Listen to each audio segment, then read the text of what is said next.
What's going on, guys? Sam Adams here, and welcome back to another episode of Decaf. For those that don't know what this actually is, it's essentially a video/podcast series where I sit down and I talk about something from the perspective of a content creator, somebody who makes YouTube videos, does streaming, whatever you want to call it.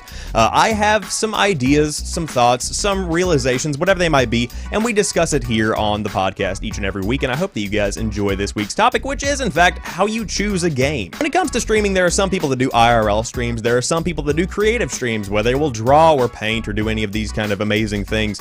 There are some people that do music where they'll literally DJ or play an instrument on stream, which is amazing to me. There are cooking streams. There are so many different options out there, but for the majority of people, gaming seems to be the one that people go to because it does give people something to watch while the conversation happens. And I think that many people run into a roadblock when it comes to what to play, and many people end up going with what is the most popular right then and there at the moment.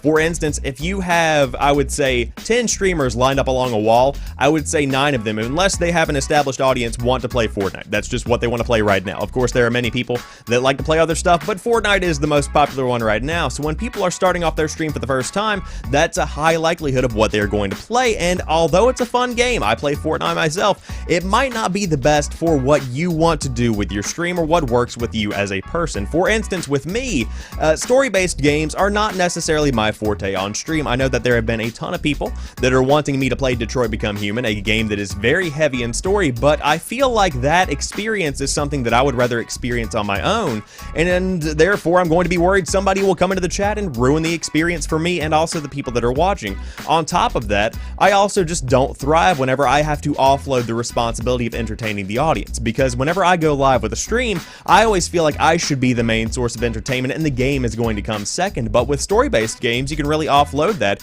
and make the story come first, and then you supply some commentary, and that's not something I'm necessarily apt to do.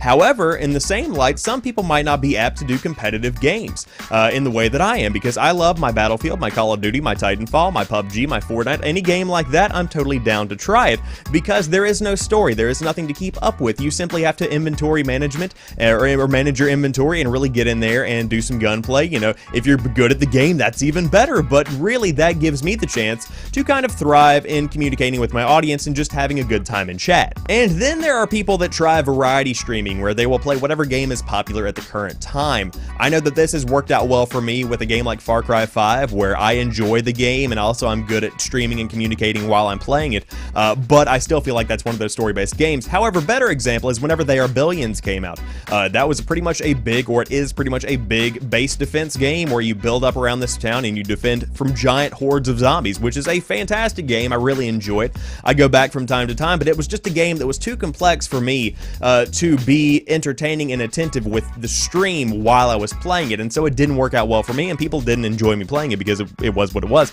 And I think that's one thing that people forget to do.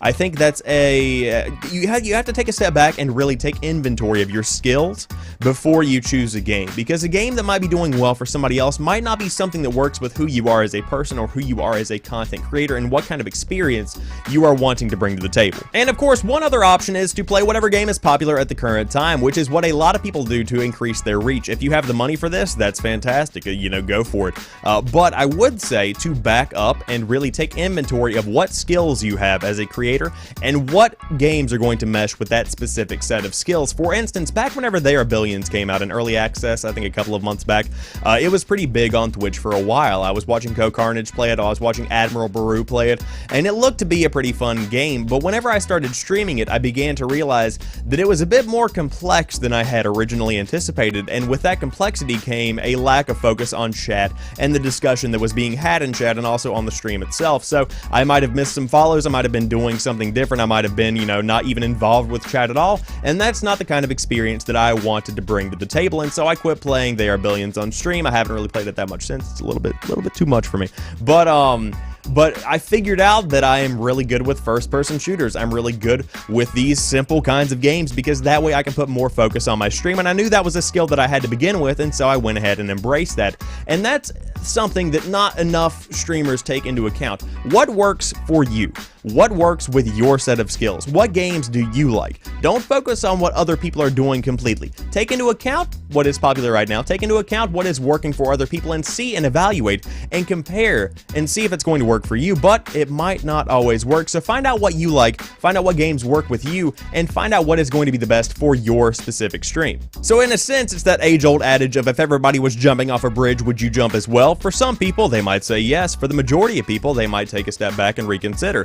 Just because Fortnite is the go-to game right now does not mean that you have to play Fortnite. Just because PUBG is pretty popular right now does not mean you have to play PUBG. Any of these new BR games coming out, any kind of AAA release, whatever it may be, you don't have to play that if you don't want to, and also if it doesn't mesh with your set of skills when it comes to what you bring to the table with streaming. And so I would encourage you all to take a step back and kind of evaluate your skills, your games, what works with you, and what games you might want to check out as they roll out throughout 2018, because every new release does hold an opportunity for you to branch out to a brand new audience if it does work with who you are as an entertainer. But I hope you guys have enjoyed today's episode of Decaf. If you did, drop me a like down below if you are on YouTube. If you're listening on iTunes or any other kind of podcast service, please rate the podcast and drop it some favorites and some applause. If you're over there on Anchor, I appreciate the support over the past couple of weeks. It means the world to me. But I will talk to you guys very soon. Best of luck with your streaming, your YouTubing, your podcasting, whatever you might be doing, you can do it. I will talk to you soon.